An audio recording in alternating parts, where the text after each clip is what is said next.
Cozy yourself in. Grab a cup of coffee. Relax. We're talking Kickboxer, man.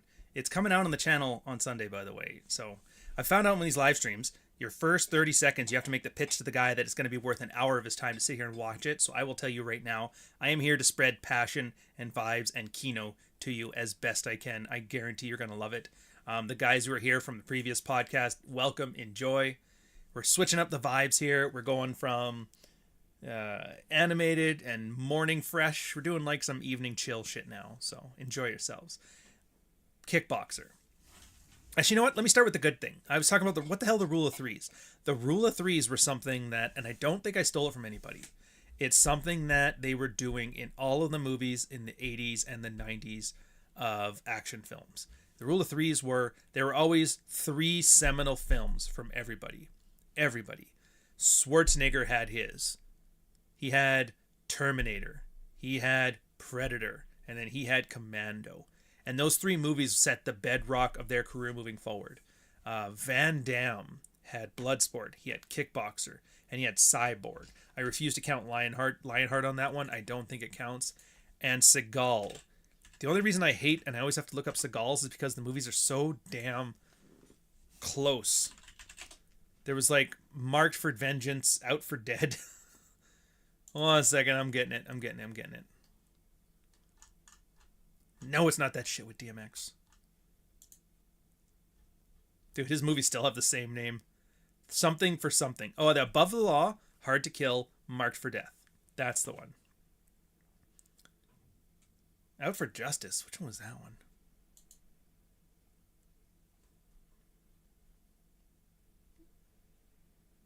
Oh, yeah, the one with William Forsythe. So it's almost four, but everybody had their three. Well, Stallone, same thing, but he had a bit of a different career, so he doesn't quite fit the mold, but he's more of an actor than an action star.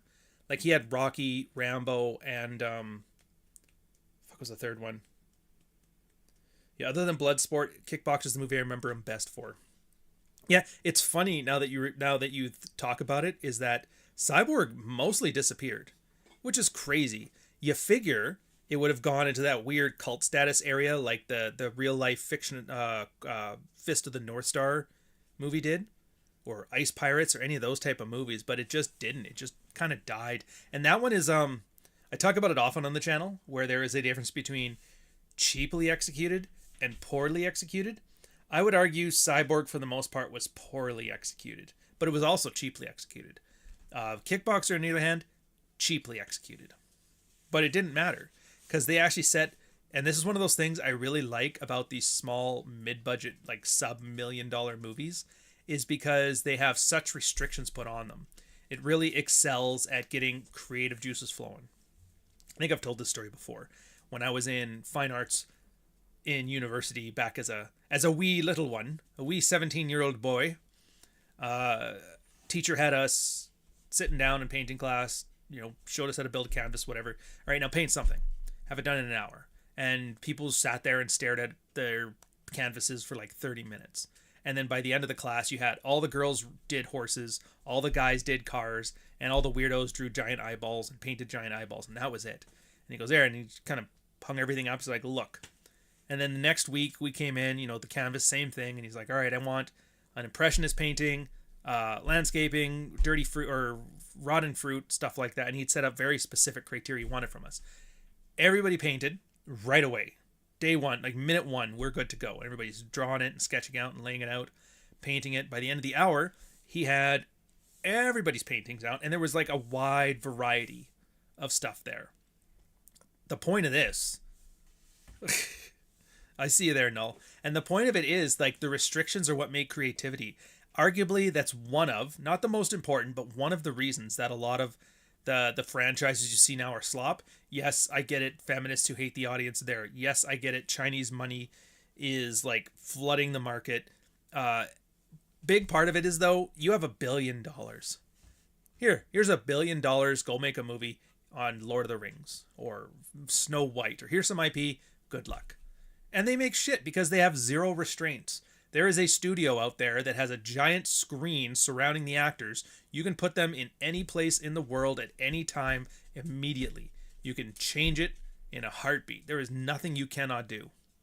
And since you have zero restrictions and zero creative guardrails, everything you end up is just sloppy. It's just horses and cars and eyeballs, you know?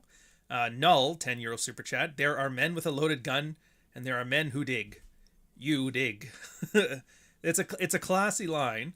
He's talking about good, the bad, and the ugly there, if you don't know that line, by the way. And then Dante with 125 pesos. Even in programming, stricter type enforcement made for better implementations and more readable code. Exactly. It turns out creativity is one of those things. The best way I've described creativity, whether it's movies or film or books or whatever, is creativity is the ability to draw connections where they weren't drawn before. Once you're able to do that, and it's like just with anything, I'll give you a great example. Short story I did last week. I'm gonna have another one coming out this week. You'll see it on Twitter and you'll see it out on my Substack if you want to get in there. Again, storytelling, huge fan of it, love it. Go check it out yourself. Dog Walker is coming out soon too. We'll talk about that in a bit. For anybody who's new and has only known me from this channel, you're gonna love it. But yeah, stories. It was a story about a guy whose family took him for granted his whole life. They bought a dog for the house when he specifically said no. And the dog was the only one in his house who kind of respected him and loved him. And then it's the story of him watching the dog get older and get closer to him while his family is getting older and getting further away from him. And then eventually having to go take the dog to the thing. But you see what I mean? Like, that's a connection. The idea of his family getting older and moving away from him and respecting him less, and the dog that he didn't, and that he wanted his family more than anything, and they kept walking away. And then the dog whom he didn't want, as they got older, ended up getting closer to him. That's a connection that just wasn't there beforehand, and I just put it in there. I'm obviously not the first one who's thought about it, but creativity doesn't have to be first. It just has to be creative. Same thing there. What does this have to do with something else? And you often find that it doesn't.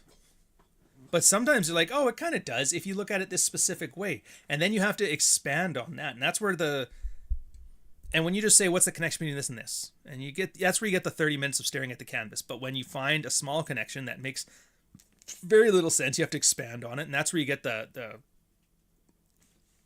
creative explosion. And it's great. And yeah, Kickboxer. Cheap films, your Canon, your Ohrian, your new Carlito, I think they were called. Canon, all those guys. And that's how they did it. How did they do this one? The simplest plot you could think of. Two men go to Thailand to show off how great American kickboxing is compared to Thai kickboxing. Thai kickboxer, absolutely beast of a man, cripples the guy's brother. The guy finds out that nobody cares and he almost gets killed. And then he wants revenge. He killed my brother, so I want to kill him. And everybody's telling him, you cannot kill him. You're not very good. The mafia owns him. You have to do it in the ring. And you're not fucking good enough. So what do? They're like, here. And then the one guy, an old Vietnam vet who's retired up there, is like, I will teach you. I will send you this guy, this wise old man who knows how to train and knows how to beat him. And he brings him down there. And the old man kind of doesn't want to train him. But he's like, I don't know. I have some ideas. And so he sicks them on some of the thugs who are beating up his granddaughter. And he's like, if he does this, I'll help him out. Like, help me out with the family. Because he's old. He can't be fighting all these guys. And so now he's got him for a purpose. They got him. They have like training montages. And the guy has to learn that revenge isn't enough, right? He can't just win because of revenge. He has to win from the warrior spirit from within. He has to let go of his hate and let go of his anger. But he has to use it as well. Bam! And then they throw it in. And then they finally, like, through a series of escapades, get him in the ring with the guy who's named Tong Po. Tong Po. But because they're criminals, they can't just do it. And it's the same plot as like every Western, every classic 50s Western you've seen. The only thing that would be different is if Van Damme had a white hat and Tong Po had a black hat and they were both doing revolvers at dawn. It's just it's in an octagon, kicking each other in the mouth with glass-covered hands, And it's just beautiful because then they have to cheat. Because, yeah, he might actually be able to beat him. And you're sure, like, he did all this training. He did the preparation. They dropped coconuts on him from, like, 100 feet in the air. There's no way he won't beat Tong Po. But so Tong has to cheat. Kidnaps the brother. Kidnaps the girl. They never quite say... Like, he smacks her around a bit. But you never quite know if he diddles her. But they kind of infer it. when he gives that line to get to in Van Damme's head, it's like, you bleed like Miley. So it's left for you. I think the inference is probably more powerful than actually having like it's shown and thrown in your face. So that's the problem. The guy's like, yeah, I'll kill your brother and I'll kill her unless you last the entire time and then throw the fight at the end. So not only does he have to lose his chance at revenge to save his friends and save his girl, but he has to lose and be humiliated on the way. But again, all those people that have been helping out through the whole adventure, they're like, we're going to go and we're going to rescue them. And they go and they rescue his brother and they rescue Miley and they bring her back. And then once he sees, oh, good, they're safe, I can show my true power. And that's when you get like this theatric catharsis battle. It's something that like nobody does anymore. And it drives me fucking nuts. Even there's a TV series, Jean-Claude Van Damme. I don't remember what it's called, but he plays like a secret agent who was like an actor as his side hustle. And so they're like, yeah, we need you back in the agency. And like it's mostly just winking at the audience. Like for some weird reason, he has to fight 5 guys to get out of a room. But for some reason, because of like chemicals or something like that, they come at him one at a time. And that's all. And the idea is like, oh, this is so unrealistic. Nobody in movies does this. They don't have time to scream after a punch, but it's always like the way it's set up where it's like, wow, he's fighting him one at a time and he gets to scream after every punch. How does that happen? I don't like that at all. I hate the autistic winking at the audience violence thing. Like, and Kickboxer has so much of it too. Like, you remember that scene where he's dancing and he's drunk?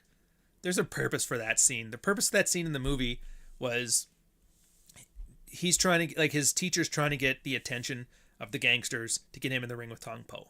So he brings him drunk, brings him to the gangster bar, has him hit on the girls, get him to get pissed off by a group of the guys. And he beats up all of them while he's drunk. They're like, see, he's good. He's hammered. He can't even stand straight, but he's beating up all of your guys. Put him in the ring. Let's give some matches. Let's make some money. But then you watch that, and all you see is that scene of Van Damme dancing like a complete tard, and everybody's like, oh, that's funny. Man looks like a goof. And I was just like, it's the same type of people who get mad that things aren't realistic in films. It's like, fuck you, man. It's theater. It's basically the advancement of theater with additional tools. And the point of the violence in Kickboxer is not like, that's exactly how a spin kick would work. That is exactly how you would fight in a real fight. No, you wouldn't. Nobody wants to see that. And if it was a fight in a real life, what does that tell you about the story? Nothing. The purpose of these fights are catharsis. And that's why it's always like like Tong Po at one point standing there with his arms down at his sides and Van Damme is just fucking wailing on him. And it's not because, oh, dude, in a real fight, he'd have lifted his hands up. It's like the point is not to show you a realistic fight. The point is for you to have catharsis. You have been sitting there for 87 minutes watching this guy lose his brother, him almost lose his girl, he kicked down a bamboo tree at one point and shattered his leg and ripped his skin apart. Like, he wanted this so bad. And the idea of these setups for these crazy kicks and these wonderful looking, like, theatrical set pieces is for you to have the catharsis that the built up to for the 87 minutes. Now for this 3 minutes, you're going to watch a spin kick in the air and you're going to get excited because that's exactly what you've been asking for. And they've been blue balling you for the entire time. And then they finally deliver. And when I see some fucking young millennial winking at the audience, like, spinning wheelhouse kick, am I right? Like, fuck you, you fat Funko Pop owning fuck. You know what I mean? No, don't take this from me. Because this is awesome. Yeah. Dune ripped off Star Wars. Why is nobody touched? That doesn't sound like Marty. He doesn't know what Dune or Star Wars is. Anywho. Oops. Yeah, so when you watch these things, you just got to remember, it's like the purpose of story is to tell you a story. It's not to show you real life. Yeah, shut up, guy. The purpose of story is a story. In hindsight, it's insane how they trusted Lord of the Rings to some unknown niche director and it worked. All right, that's not chesty. There's no way that's chesty. Yeah, just like...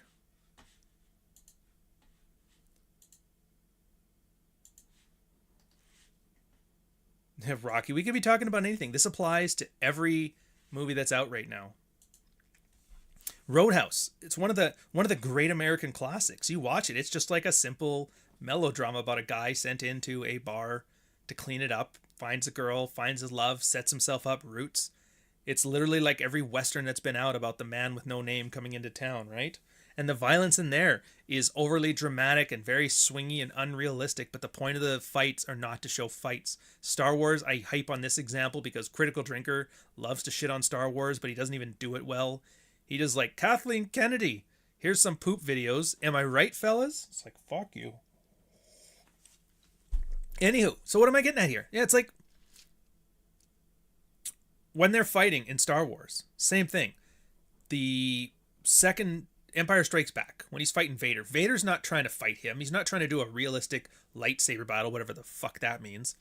He's testing him. He wants to see, is he really as powerful as the Emperor thinks he is? And so he's toying with him. And he's not. Pushing him around, kicking him here. Luke manages to sneak one in, get him one on the shoulder. It actually pisses him off, and he loses the control for a minute, chops off his hand. It's like, oh, sorry about that. Sorry about that, man. But hey, fuck with the bull, get the horns. But then you watch the third episode, and you see they have a lightsaber battle again. This time Luke is good enough to beat him, but not with just, like, the Force by his side. He actually has to get angry. And the point of that fight is to get Luke angry. And so that's all he does, is he provokes him. It's not that the sword fighting is rather simplistic. Very simple. It's effective. They kind of hold shots so that way, like, every time they freeze on a snap, like a hit, bam, really beautiful scene. Bam, excellent kino. But then he makes him mad. He's like, I'll just take your sister after this. And then he freaks out and he hacks at him. Hacks at him like he's hacking at a piece of wood. But you see what I mean? Like, that's a good fight. And then you watch the prequels where they're just spinning. And it's like, yeah, I get it. Technically, that looks amazing. It's a lot flashier. The keys are jangling, but this doesn't change anything about the story. I hate you with everything. And then 15 minutes of, like, choreography. It's like, dude, unless you're the only movie where you have a serious, angry, vengeful beef that you're settling in the ring and you have to, like, basically dance your ass off, is Breakin' and Breakin' 2 Electric Boogaloo. Any other movie does not need excessive choreography as the ending to the movie. It does not.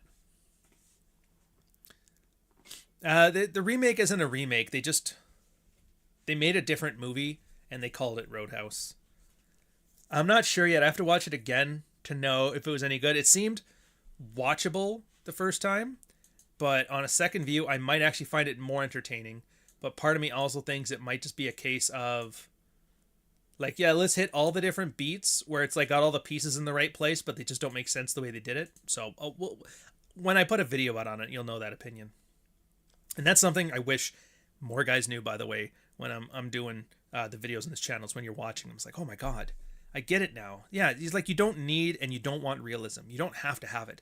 In fact, not just Kickboxer, but the ripoff for Kickboxer that I did on this channel, and I have had nothing but DMCA hell over it, is called King of the Kickboxers.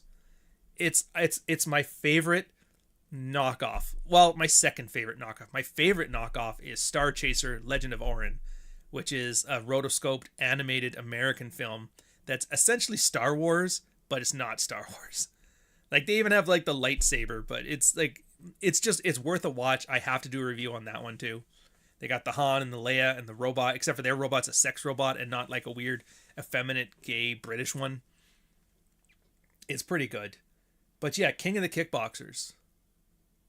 Same thing. Very, very... And Billy Blanks. That was like Billy Blanks' starting role in that one too. So it's pretty awesome how it's like, holy shit, I know this guy. The girl. Everybody. Fire and Ice is allowed to be better. It's not the same type of movie.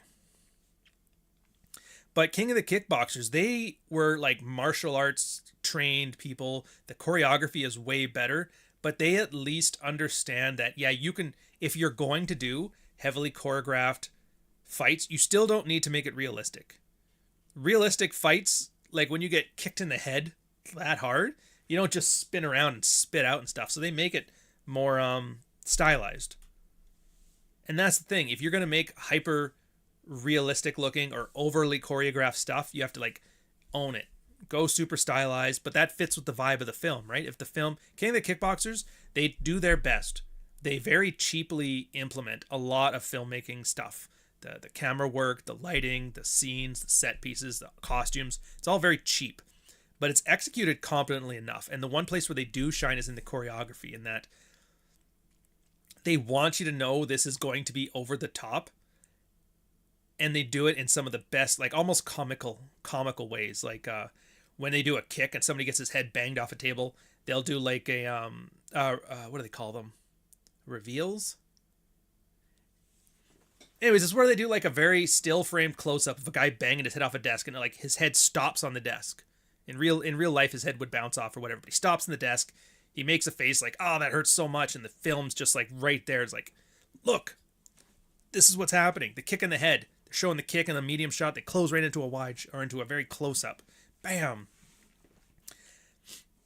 So even if they're gonna go super choreographed like that, they realize, yeah, the point of this one is to make it unrealistic. So if you're gonna make it unrealistic, make it unrealistic. Don't make it hyper choreographed and then try to pretend it's realistic. So if you're gonna make something as realistic, it just doesn't work anyway unless the film is meant to be realistic.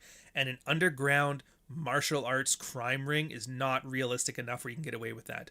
I would argue one of the few movies that does the realistic part well and gets away with it, like Black Hawk Down, which it's crazy to think about.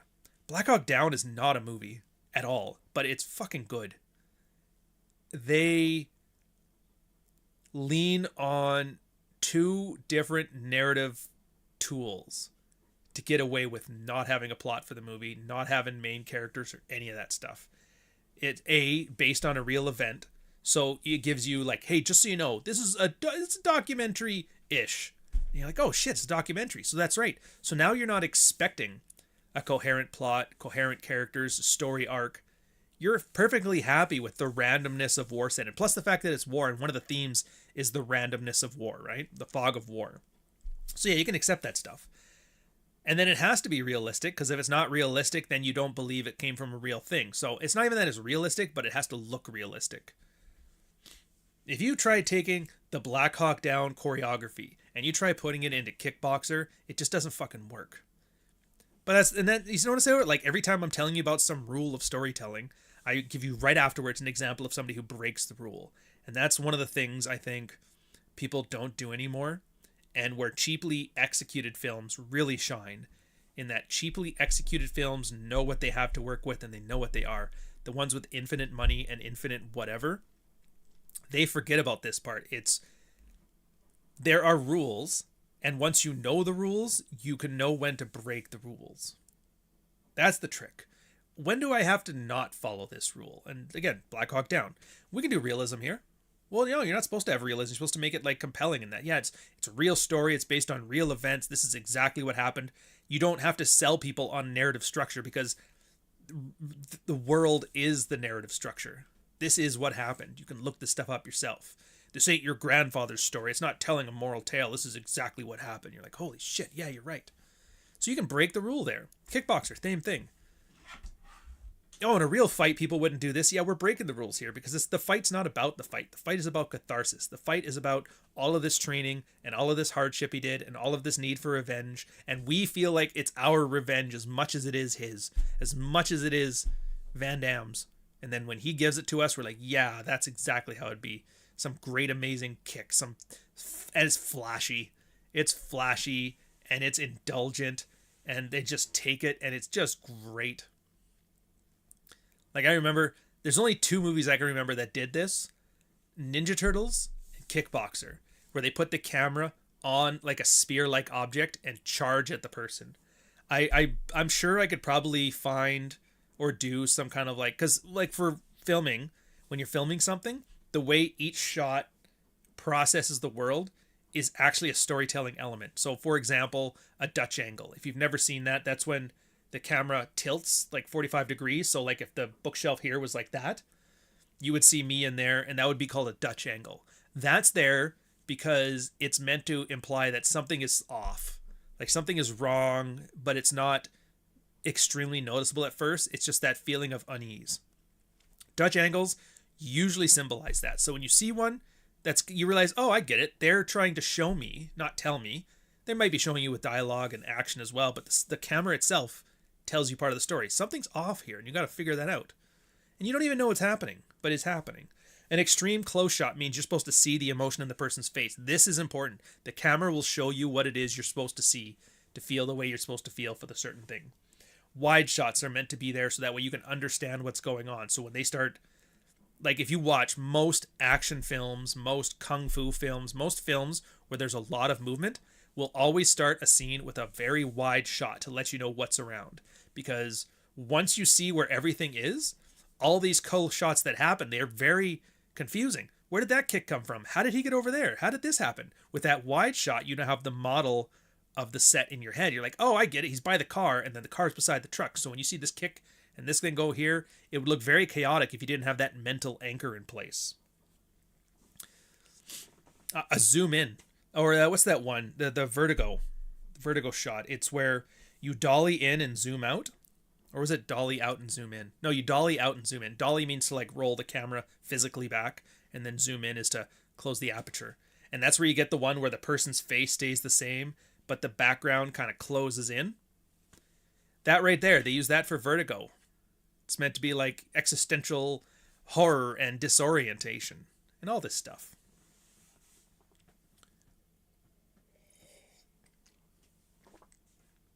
Yeah, Dunkirk too. Actually, that's a great example.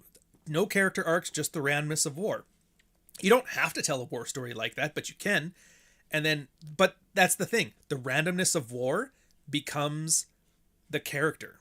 In a lot of movies, you always think the characters are people. The characters aren't necessarily people. Some characters are actually like the world. I can't think of an example off the top of my head right now, and I don't know why Lord of the Rings keeps popping in, because it's absolutely not the case. But usually in science fiction, like sometimes, especially cyberpunk, where like the world itself is so surreal that it kind of becomes its own character. Actually, you know what? A great example of this, King of New York. The one I just did the preview for on the other channel, and it's on this channel. Go check out the King of New York video. One of the best crime melodrama thrillers of the last 40 years. Absolutely. Absolutely. New York City in King of New York is a character in the movie because all of the characters are vicious and savage and criminal. The cops are criminals, the criminals are criminals, the politicians are criminals, and everybody's trying to bend the city to their will. I'm going to take over the drug trade. I'm going to stop all the criminals. I'm going to get all the votes and run the city. But the city is like a ravenous beast, and anybody who tries to exert their will on it, it just chews them up and spits them out. Everybody who had like these grand plans, doesn't matter how ruthless they were, it doesn't matter how vicious and cunning and how smart and how well executed their plans are, the city wins against them all in the end, and it's going to continue doing what it does, and you can't stop it. That's one of the few times where the setting really matters, and that's why you'll notice if you watch King of New York, you'll think it's the same as Ghost in the Shell, where they just stop every now and again and give you like vibe sessions.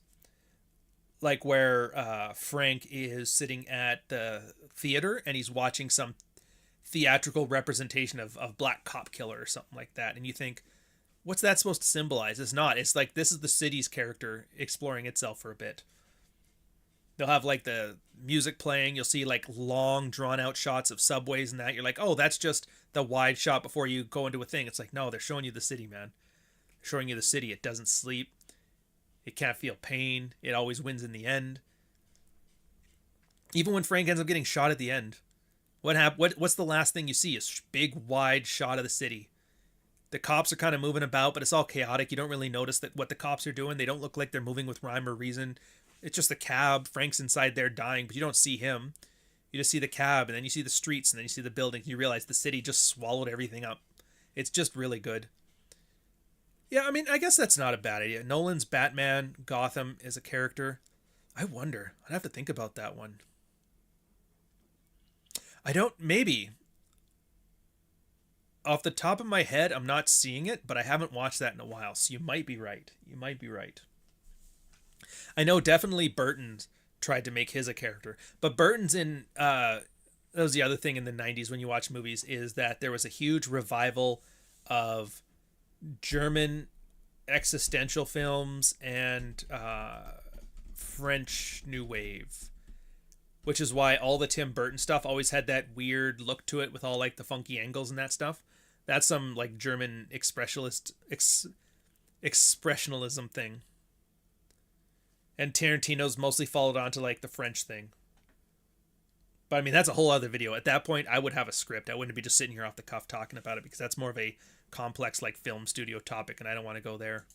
I don't want to go there just yet. You know? Did you miss Red Morning? No, sir, you did not miss Red Morning. By the way, and so going back to this one, the Fire and Ice was better. I do, dude. Okay, so if you've been a fan of the channel for like a hot minute, this channel's been out for like 6 months. There is some great movies coming down the pipeline. There is the entire Ralph Bakshi collection. Frank Frazetta, Ralph Bakshi, those guys. What do we got there? Fire and Ice, Fritz the Cat, Coontown, American Pop, Cool World, and The Lord of the Rings, and The Hobbit. Although those ones, they never did get finished, so I don't know if I'll cover those specifically, but yeah, it's just American animation really had a revival there like it was holding on pretty well. And I consider Disney to be its own thing. American animation kind of culminated with the Iron Giant, really. But to be fair, stuff like that and Star Chaser Legend of Ohrian, they all came kind of from the same place. Same as Japanese animation, if you can believe that. Japanimation. They were just trying to make it's ramen noodles, but for movies. They were trying to make animated films that could compete with Disney, but they needed to do it cheaply. They dropped the frame rates, they dropped the art style, they made everything overly simplistic, and they did it in such a way that it was like, how much stuff can we infer and not do while still letting the audience follow along completely? And they pushed that to its absolute limit, which most art movements will do. They take whatever philosophical concept that they started with, and they will push it to its extreme. And then usually find like a nice middle ground where they meet it.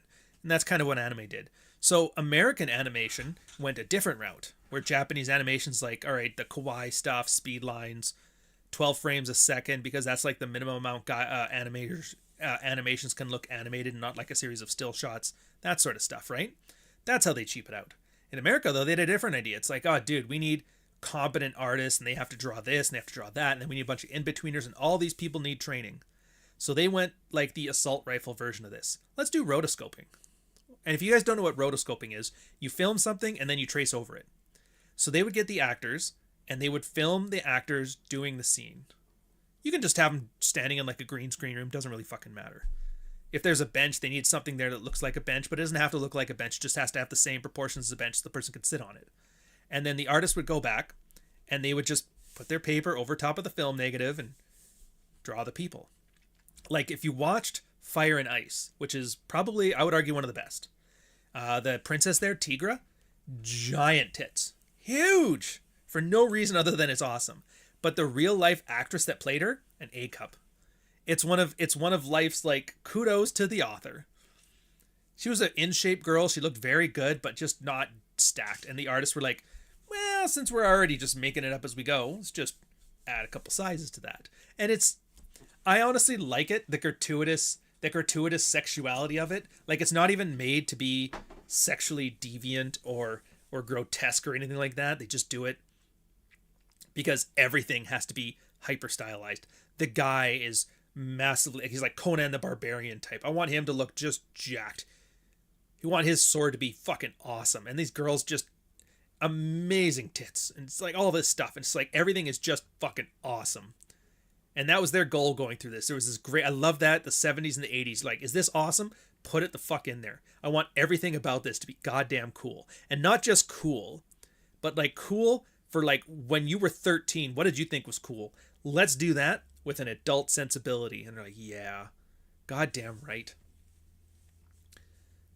The Crow, good example, Crow. That was definitely the goth age. Crow kind of picked up on that. It was definitely a different one. Mostly because it was Brendan Lee trying to get out of his martial arts history and into more of like serious acting. And so it was like a transition piece. Highly stylized. I would argue it's probably... Everybody always talks about Blade being the first R-rated comic book movie. I think it came out before. One sec. I gotta look this one up. Crow was 94. Blade was 98. Yeah, so I would argue The Crow is the first really popular R-rated comic that came out. Because as much as I love the fucking Punisher, it came out in '89. I don't think it did well in the theaters. Actually, let me double check that. Because it might end up being like Blade shouldn't be getting shit if Dolph Lundgren's the one who did it. Are they going to show me their box office numbers? Because that would be great.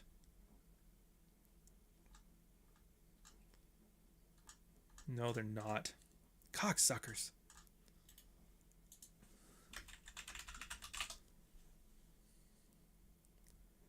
Oh, okay. So it was 9 million budget and it made 30 at the box office. I wish there was some way to look up like how video sales and syndication did. They never tell you that stuff. Like it obviously did well because they showed this one on TV a lot. A lot.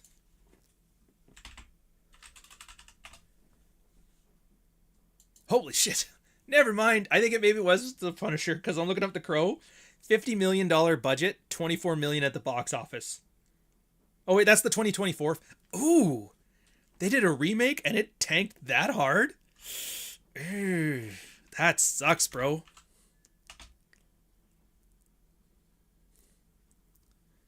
Okay, so yeah, the 94 one actually did a lot better. It was 23 million and it made back almost 100. So 5 times returns. Yeah, that makes more sense. Okay, so The Crow, I would argue, did it. The only one I got to know, I guess we'll compare it against Blade.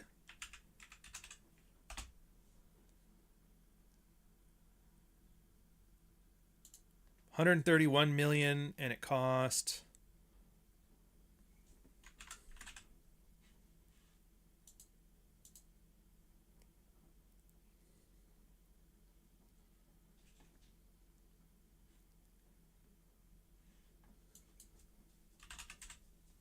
How much did it cost?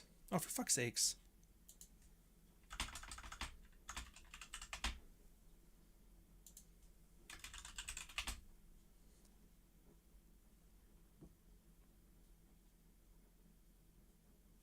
All right, I don't know how much it made back, but it seemed to have done well. Okay, so The Crow and Blade arguably did it. The Punisher wasn't no slouch, though. The numbers were just lower. I'm fine with that. Yeah, the cartoon character. Yeah, exactly. So, yeah, and you get it too, Santiago. It's not just that. It's the Akira, the bikes in Akira, too. Where he's saying the cartoon characters in Who Framed Roger Rabbit were added like that. Yeah, rotoscoping. They took the actors and they started drawing the cartoons over top of it. And actually, it's a lot of the same technique they used to make Disney cartoons. They had like this weird machine that was like a bunch of plates, and you would put background, foreground, midground stuff in there, and they would constantly just shift them around, and they would all have their own different movements, and that's how you got a lot of the Disney and Warner Brothers cartoons. Who Framed Roger Rabbit absolutely did that. Another movie that did it, Akira. They had a lot of CG in Akira, which you're like, what? They had CG in Akira? Yeah, they did. But they did it in the same way that Star Chaser Legend of Orion did it. It was rotoscoping. They took wireframes, because back then it was like the 80s. There wasn't very good computer stuff. Like, remember the Star Wars Death Star computer generator? That was the only CG they had. So they would do a wireframe of the motorbikes, for example, racing through the tunnels. And then they would put the wireframes in, and they would just draw an art over top of them. It made it a lot easier. You didn't have to have competent artists. You just had people who could trace. They would do that. They would do all the coloring, and it would make everything look good, but nothing had to get drawn. Same as Roger Rabbit, except for Roger Rabbit, you actually had to draw the characters. Like, there was some placeholder actors, but that was it. So it's sort of rotoscoping, but not quite. Yeah, it's theater. My teacher always told me the audience is further away than you think. Make big movements. I mean, it's not just further away as in harder to see. It's further away as in harder to hear.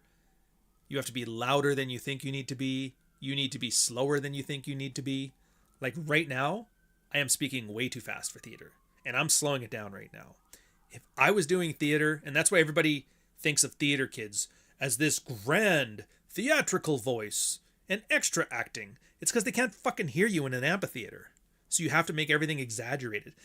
I actually made, and I wish the video was still up, I might have to redo it and see if I can beat out copyright this time. But the big difference between Kickboxer and King of the Kickboxers is that King of the Kickboxers was a Chinese, Hong Kong group that made the film.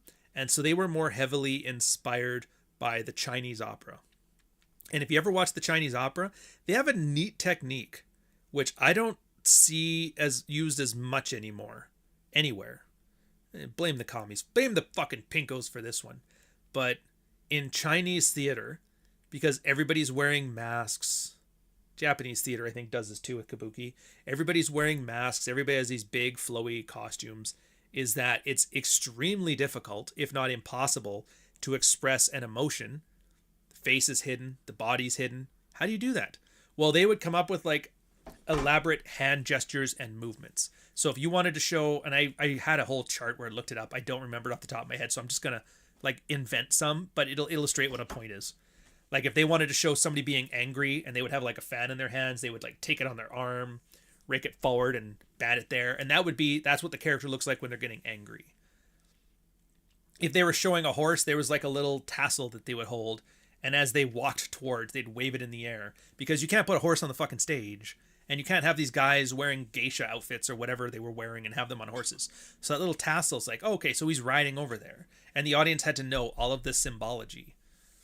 But if you were to watch it not knowing any of this, it just looks like a bunch of people dancing around like fucking retards. And that's why a lot of the old Hong Kong films get so many undeserved hate watches.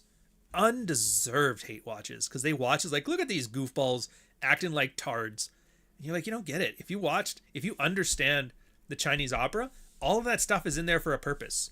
That right there, like the big scene that everybody loves making fun of in King of the Kickboxers is where the main guy, I don't know why I can't remember his name right now, but he was told there's a mission for you. You have to go as a New York cop and work in Thailand. We're going to catch some scat porn makers that are just killing people. He's like, all right, I don't want to go. I ain't doing this shit. Fuck you. Goes home, and they're like, just take the videos, go check it out. And he starts watching one of the scat videos, and then he sees the guy that killed his brother in him, and he's like, fuck. And then his sergeant calls him. He's like, look, we got you out of the job. He's like, no, I'm taking it. And then he just stops and screams in the air. And it's such, even the character, Lauren Avedon, he's like, I don't want to do this. Like, no, you got to do it this way. And that's because if you look at the way it was acted, it represents the same kind of like emotional expressions that you would see in Chinese opera. So Asian audiences would absolutely grasp what's going on because they don't have the same storytelling tropes as they do in North America. So the idea of a kickboxer revenge story, it'll be more confusing to them in the same way that you watching a guy running around with a tassel in his hand would confuse the hell out of you. But for them, they get it. Oh, dude, that scream, that's anger, and that's this, and that's this, and I get it now. It was actually really clever how they solved this problem. It's like their initial release. And Hong Kong, I wish Hong Kong was still around, like British Hong Kong, because they were the only tip of the spear doing this. How do I release a movie instantly in 12 different countries and have everybody understand what's going on? Fucking insane.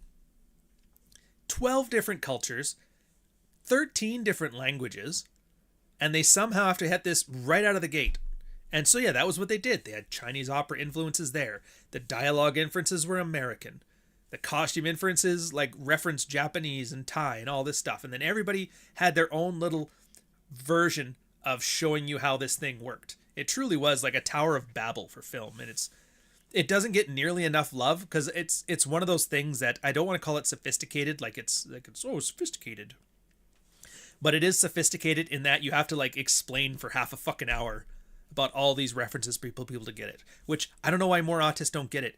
They are watching Star Wars, how the AT-AT engine systems work videos all the time. They're watching Warhammer, Horus Heresy, 4-hour amazing, like all of that shit. It's like you could easily take that level of autism and in-depth analysis to what you would consider a cheesy Hong Kong action film and gain a whole new appreciation for it, and you'll then finally understand what I'm saying when I'm saying it's not that it is poorly executed, it's that it's cheaply executed. And hate watching it is just basically your way of saying I don't get it. It's like right up there with the trope they had in the 80s where somebody calls somebody Chinese and it's like, actually he's Japanese. It's like, oh fuck, same thing. It's like that. It was funny at the time because the idea of being the ignorant American who didn't know other countries existed was funny in the 80s. But nowadays it's kind of like, how do you not know this? Yeah, the older films are, the closer the dialogue and the blocking is to theater stuff, which is true. This is actually a lot of what I'm talking about when I talked about the French New Wave. That was when, because they pretty much mined all of filmmaking for theater. And so what they were doing is like, well, what theater things do we actually need, and which ones are we just attached to out of tradition? And that's where a lot of the tools that we have today that don't represent the theater get used. But yeah, you're right. It's a whole new thing. It was the novelty phase. 50 years of novelty where they didn't know what to do with it, so they did what they already knew. By the way, if you ever want to see theater staging, nowadays, if you see it in a movie, you'll know exactly when you see it. It will be set up like a dome. If the characters are facing each other with a foot inward, so that they're both facing the audience like this, that's like very basic theater staging. Like, yeah, they're talking to each other, but they're facing the audience. And if you see that in a movie, you'll never unsee it now. So yeah. Anyways, so that's Kickboxer. Dude, watch it. I know somebody was joking on the channel, like, this guy must be a Zoomer. Everybody's watched Kickboxer, which is true. Everybody under 40 has watched Kickboxer. Or everybody over 40 has watched Kickboxer. Half the people at 30 and over have watched Kickboxer. And the 20-year-olds are like, what the fuck's a kickboxer? And they'll remember it from they know it mostly from the meme, not from the actual movie. And it's one of those things I always add, like, dude, just put your phone down, sit down, and absorb it as it is. Because I think people are kind of in the age of content slop. They've never actually been taken on an emotional journey from a film or a book before. And it's really something worth it to, like, oh my God, when they do these things, it's meant to make me feel a certain way. I have to, like, think about what does that mean in the movie. Like, it's almost like you're putting together your own personal mystery of trying to understand what's going on. And there's like an emotional I mean, I'm not saying it's like you're going to start bawling as soon as he fucking kicks Buddy in the head, but like, you're going to start feeling stuff. And it's like, oh, that's good. That feeling is the whole reason it exists. I'm here to make you feel entertained. What does that mean? Well, sometimes you'll feel sad. Sometimes you'll feel cathartic. Sometimes you'll feel happy. Sometimes you'll feel scared. That's the whole point of these movies. I'm going to make you feel things that you'll enjoy, so you'll want to come back and feel it again. It's just like Lucha Libre, the masked wrestler who can't show his emotion, so they show the emotion through the body language. Yeah, Power Rangers, same thing. They even talk about that. They had the interview with the Green Ranger, the one that didn't murder those people. And he was like, yeah, we have these big fucking helmets on. We can't do anything. So when he's talking, he has to use his hands to talk for him. And that's why they have all these exaggerated measures. Video Tasties, I have interviewed the director David Worth. No shit. That would be cool. Do you have a link for that? Put a link in here if you can. Will it let you? If it doesn't, I'll approve it to get it on there. Let me double check. Because that would be neat. I often like seeing these ones, even when you see like directors that you would consider bad directors. Like, oh, what the fuck do you want? And when you hear how they describe their creative process, absolutely fucking amazing. I think it's under community moderation. Okay, good. Links aren't blocked. You can put them in there. Like Verhoeven, he's the famous example when he starts talking about Starship Troopers. You're like, holy shit. He didn't read the book. He doesn't know the subject matter. He just had this idea of what he wanted to make, and it has no bearing on how any of us have received it. It's just so bad that he, like, for the vision that he wanted to implement, it was horrible. But in the vision he did implement it, it's fucking amazing. Same with like RoboCop. RoboCop, he was trying to tell the story of Jesus. It's not a Jesus story. It's not even fucking close to a Jesus story. It's a fucking Western. It's a cyberpunk Western. And it's an amazing satirical cyberpunk Western. But he's sitting there trying to tell you like, oh, it's 3 days on the cross and that shit's like, no, it's not. No, it's not. But that's something you gotta learn. He's just one of those guys, accidental genius. Anyways, that's it for this one. So we're going to band to billet, and then we're going to take it off. And this weekend, Sunday, Kickboxer's coming out. And what do I have the week after? I got 3 more videos in the can. Yeah, so Kickboxer's on Sunday. Oh yeah, Death Wish is next week. Oh my God. So you know how I always have the gimmick about like gratuitous nudity for no reason other than it's awesome. Well, they have gratuitous nudity in Death Wish. The problem is it's from a bunch of punks run by punk Jeff Goldblum graping a family. And there's like a huge amount of nudity. Absolutely gratuitous. And then like, yeah, for no reason other than it's awesome. Also, what the fuck is wrong with you? So I had to keep the gimmick going. But at the same time, it's like, dude, I can't be like, dude, grape is awesome. Like, I can't do that. So I think I handled it as tastefully as one could expect. And then after that is going to be Macross Plus. We're adding some more anime to the lineup. I don't know why this one doesn't get talked about more. I know it's a Gundam, which is like giant seizure fighting robots, and there is an entire Macross world and extended universe that's built. This one, they gave the director basically infinite money, saying make him Macross, and his only condition was, I don't want to use anything from the extended universe. I want to make a completely self-contained story that has nothing to do with the rest of it, which is hilarious because it's my favorite one out of all of them.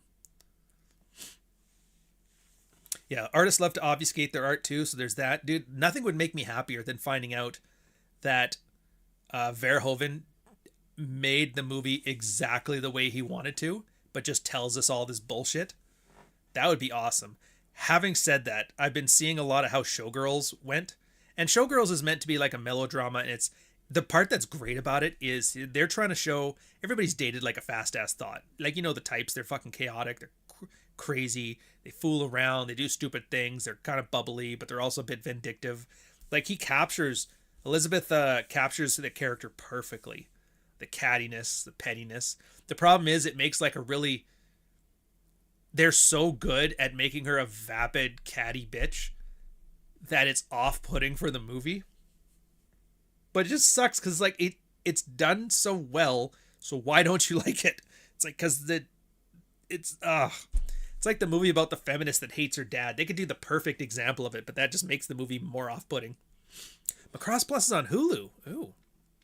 And definitely get the original. It's one of the few. I know everybody likes to argue, do I watch the subtitles or do I watch the dubbed? And I don't know if there is a right answer because it depends on which one I'm watching, which one I prefer. So like, for example, Macross Plus, absolutely the dubbed version.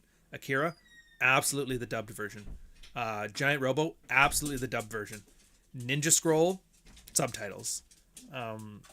Vampire Hunter D, dubbed version. And I don't want it to say like, oh, whatever way you watch it when you first watch it, that's the way you're going to love it from then on. Because I don't know if that's true either. Because there's been some that I've seen both subtitled and dubbed, and I prefer the dubbed. So. And then some people, they just don't like reading when they're watching movies, and they prefer the dubbed because then they can listen to it as a movie. But the problem is, like, it's really about the voice actors. Yeah, well, they have, there's two, I think there's just the one dub. Yeah, there's a dub for Giant Robo, and you'll recognize the voices.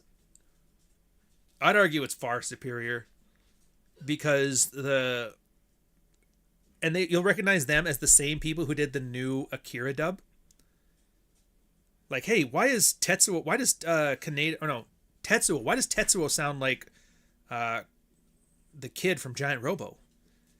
But the problem is it makes it sound too cartoonish. For Giant Robo, the cartoonish voice acting absolutely fits with the theme of it.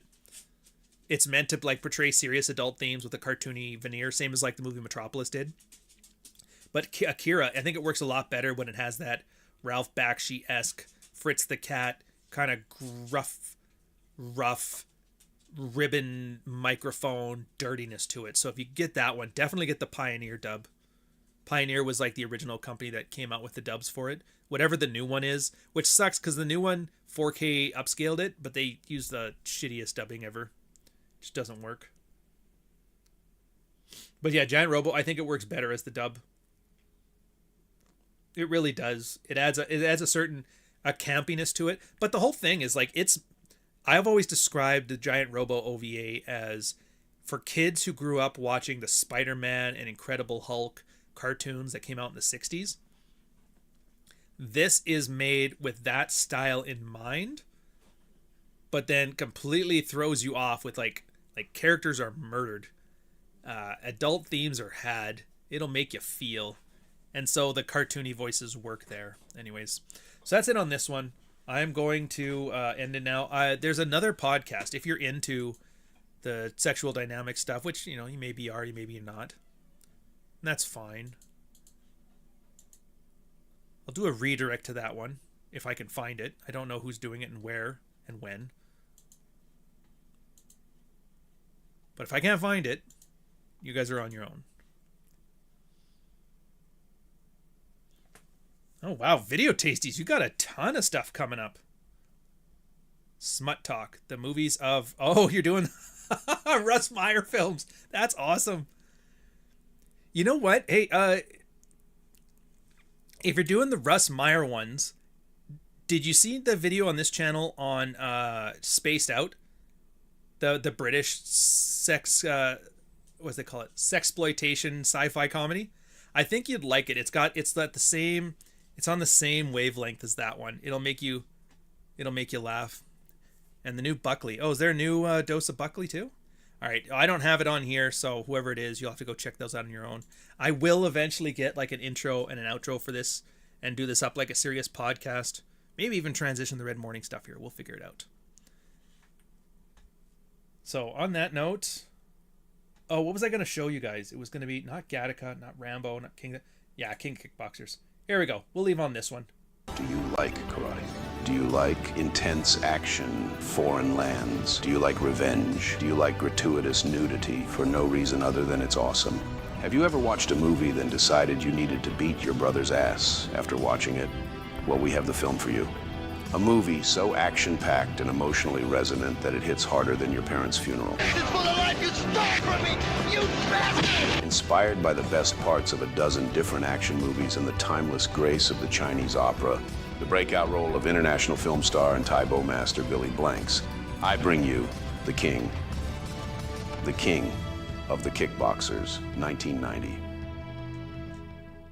It's pure, unadulterated adrenaline being... I think that shows the whole video. I probably shouldn't do that. Yeah, that's the one. All right, I'll catch you guys on the next one. Enjoy yourselves.